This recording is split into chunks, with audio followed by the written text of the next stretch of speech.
Assalamualaikum warahmatullahi wabarakatuh. Perkenalkan, nama saya Aisyah Nur Amelia dengan NIM 2001302002.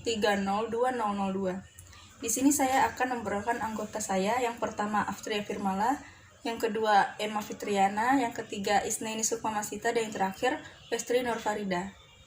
Kami dari Med Squad SDO ingin menjelaskan tentang saham dan obligasi. Terima kasih. Assalamualaikum warahmatullahi wabarakatuh. Perkenalkan, nama saya Aftria Firmala, NIM 20013066. Perkenalkan, nama saya Emma Fitriana, NIM 2001302076. Assalamualaikum warahmatullahi wabarakatuh. Perkenalkan, nama saya Isnaini Sukmamasita, NIM 2001302106.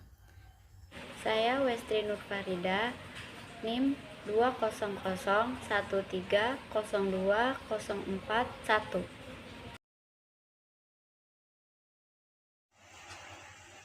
Pada video kali ini saya akan menjelaskan materi tentang obligasi. Pengertian obligasi. Obligasi adalah surat utang yang diterbitkan oleh pihak yang berutang kepada pihak yang berpiutang. Singkat kata, obligasi adalah surat utang yang bisa dibeli dan pembeli akan mendapat keuntungan berupa bunga nantinya. Dalam obligasi berisi tanggal jatuh tempo, pembayaran utang, dan bunganya. Bunga dalam obligasi disebut kupon. Kupon wajib diberikan oleh penerbit obligasi terhadap pemegang obligasi. Di Indonesia, tempo atau jangka waktu obligasi lamanya 1 hingga 10 tahun. Jadi, obligasi termasuk dalam surat utang jangka menengah panjang. Obligasi terdaftar dalam bursa efek seperti saham, suku, dan investasi real estate. Selain negara, obligasi juga bisa diterbitkan oleh perusahaan. Jenis-jenis obligasi. Berdasarkan sisi penerbit, ada 3 jenis obligasi yang perlu diketahui. 1. Obligasi korporasi. Obligasi korporasi merupakan surat utang yang diterbitkan oleh perusahaan milik negara, BUMN, atau perusahaan swasta. 2. Obligasi pemerintah. Obligasi pemerintah merupakan surat utang yang diterbitkan oleh pemerintah. Di Indonesia, obligasi jenis ini diterbitkan setiap 1 tahun sekali dengan nama obligasi negara retail. 3. Obligasi daerah. Obligasi daerah merupakan surat utang yang diterbitkan oleh pemerintah daerah yang bertujuan untuk membantu pemerintah daerah dalam melakukan pembangunan. Fitur-fitur obligasi. 1.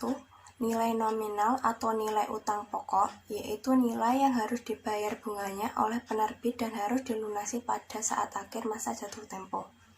2. Harga penerbitan, yaitu suatu harga yang ditawarkan kepada investor pada saat penjualan perdana obligasi. 3. Tanggal jatuh tempo, yaitu suatu tanggal yang ditetapkan di mana pada saat tersebut penerbit wajib untuk melunasi nilai nominal atau nilai pokok dari obligasi. 4. Kupon atau suku bunga yang dibayarkan oleh penerbit kepada pemegang obligasi. 5. Tanggal kupon, tanggal pembayaran bunga dari penerbit kepada pemegang obligasi. 6. Dokumen resmi, suatu dokumen yang menjelaskan secara terinci hak-hak dari pemegang saham. 7. Hak opsi, suatu obligasi dapat memuat ketentuan mengenai hak opsi kepada pembeli obligasi ataupun penerbit obligasi. 8. Hak pelunasan, beberapa obligasi memberikan hak kepada penerbit untuk melunasi obligasi tersebut sebelum masa jatuh tempo obligasi. Rumus obligasi. P sama dengan buka kurung 1 min buka kurung 1 plus I tutup kurung pangkat min N tutup kurung C per I plus F per buka kurung 1 plus I tutup kurung pangkat N. Keterangan: F sama dengan nilai nominal obligasi, C sama dengan pembayaran bunga per periode, C kecil, tingkat bunga atau kupon obligasi per periode, I sama dengan yield per periode, N sama dengan jumlah periode, P sama dengan harga wajar obligasi. Bentuk lain dari rumus obligasi.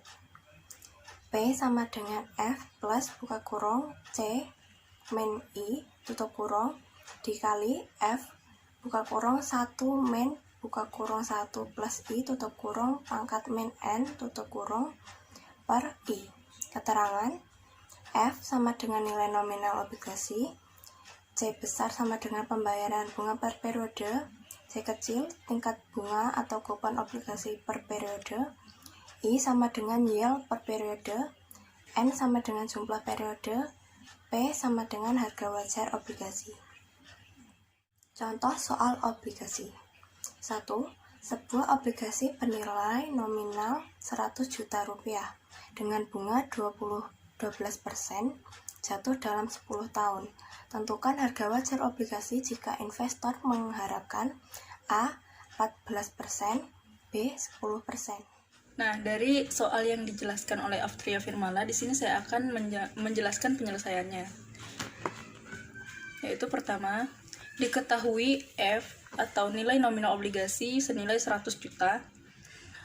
Tingkat bunga obligasi per periode itu 12% dibagi 2 sama dengan 6%. Nah, 2% itu dibagi 2 itu sama dengan dibagi per periode. 1 tahun tuh ada 2 periode.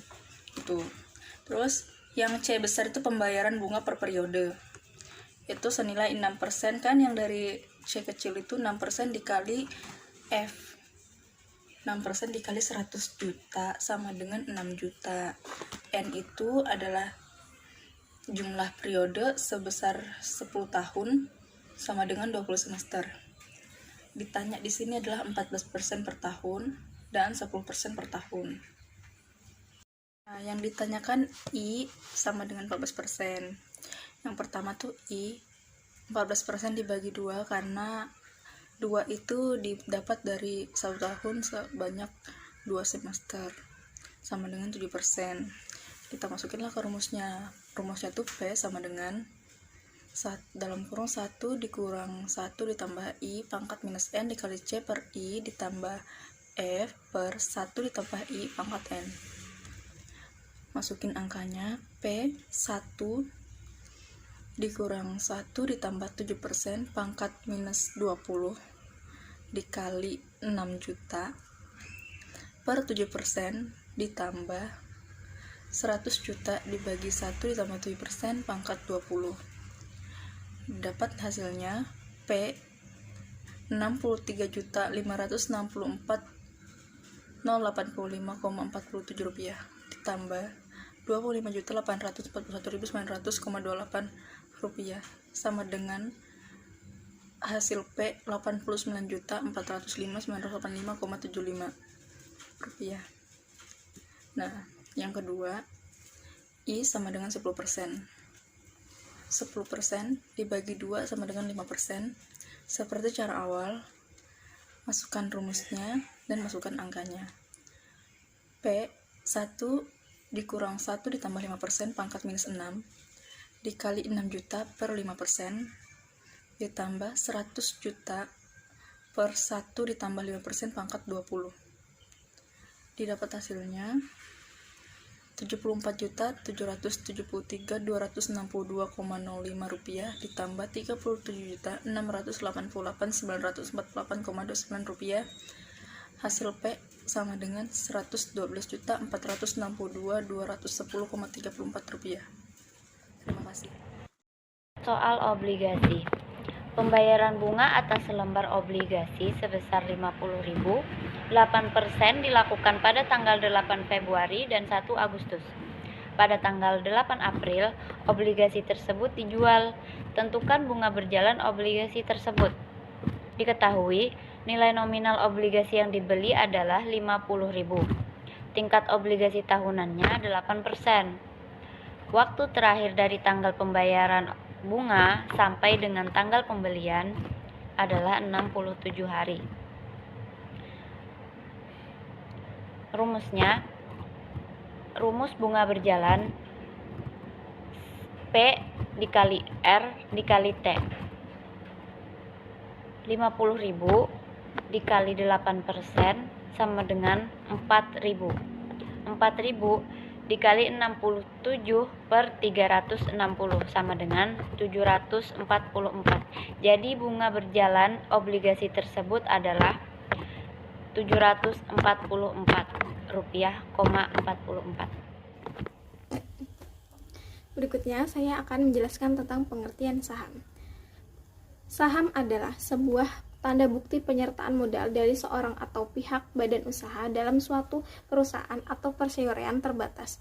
Saham dapat didefinisikan sebagai sebuah bukti penyertaan modal dari seorang atau pihak dalam suatu perusahaan atau perseroan terbatas. Dengan membeli saham, maka seorang investor memiliki sebuah investasi dalam perusahaan yang bersangkutan. Semakin berkembang perusahaan tersebut, maka nilai dari investasi juga secara tidak langsung ikut berkembang. Hal inilah yang nantinya akan menjadi keuntungan dari investor yang membeli saham.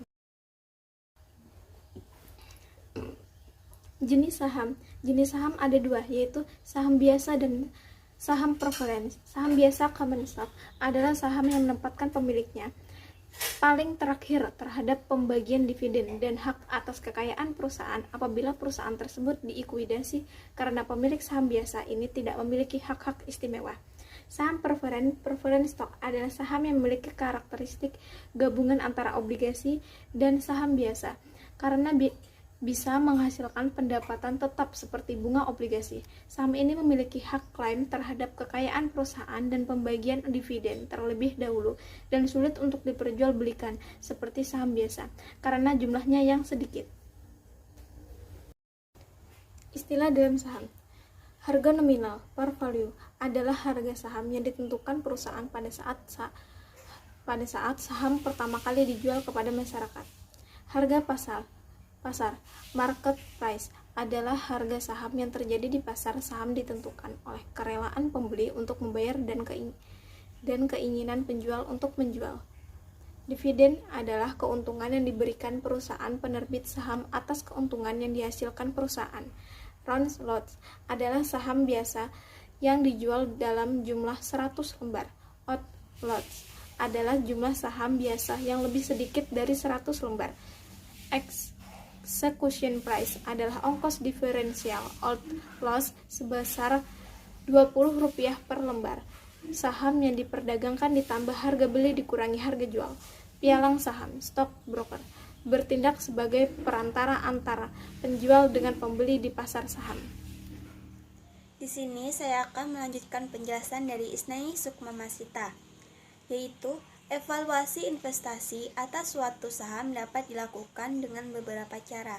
Yang pertama, menggunakan ukuran pendapatan tahunan atau annual yield, di mana yield yang mengukur tingkat pengembalian pada suatu instrumen keuangan. Yang kedua, menggunakan ukuran keuntungan modal atau capital gain, merupakan salah satu yang sangat disukai oleh investor dalam berinvestasi. Capital gain atau keuntungan modal ialah keuntungan yang diperoleh ketika penjualan aset modal atau investasi mempunyai harga jual yang lebih tinggi daripada harga pembelian. Selanjutnya, pendapatan tahunan saham ditunjukkan dalam presentasi dalam persen. Pendapatan tahunan menggunakan perbandingan antara dividen tahunan per lembar saham dengan harga per lembar saham tersebut. Pendapatan tahunan sama dengan dividen tahunan per lembar per harga per lembar. Keuntungan modal atau capital gain adalah pendapatan bersih dikurangi ongkos total. Keuntungan total adalah dividen total ditambah keuntungan modal. Keuntungan total sama dengan dividen total ditambah keuntungan modal. Adapun saham yang tidak membagikan dividen, dalam rumus P0 sama dengan PN per 1 ditambah K pangkat N, di mana keterangan P0 adalah harga saham saat ini, PN harga saham pada tahun ke-N, K sama dengan tingkat diskonto atau tingkat return tahunan yang diharapkan investor, sedangkan N adalah jumlah periode dalam tahun.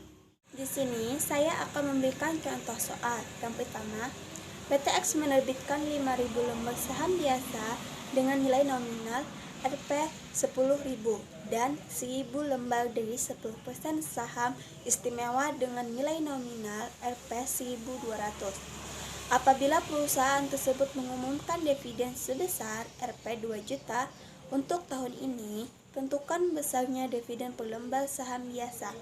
Cara penyelesaiannya, dividen per lembar saham istimewa sama dengan 10% dikali Rp 1.200 sama dengan Rp 120, di mana mendapatkan 10% yaitu dari 10% saham istimewa, sedangkan 1.200 dari nilai nominalnya yaitu sebesar 1.200 sehingga mendapatkan 120. Selanjutnya, total dividen saham istimewa sama dengan 1.000 dikali Rp 120 sama dengan Rp 120.000, di mana mendapatkan 1.000 yaitu dari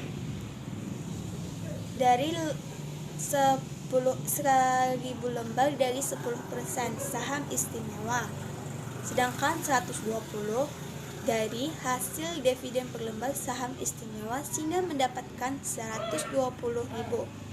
Selanjutnya, total dividen saham biasa sama dengan Rp 2 juta dikurang Rp 120.000 sama dengan sebesar 1.880.000, di mana mendapatkan 2 juta yaitu dari hasil dari dividen sebesar 2 juta, sedangkan 120.000 dari total dividen saham istimewa.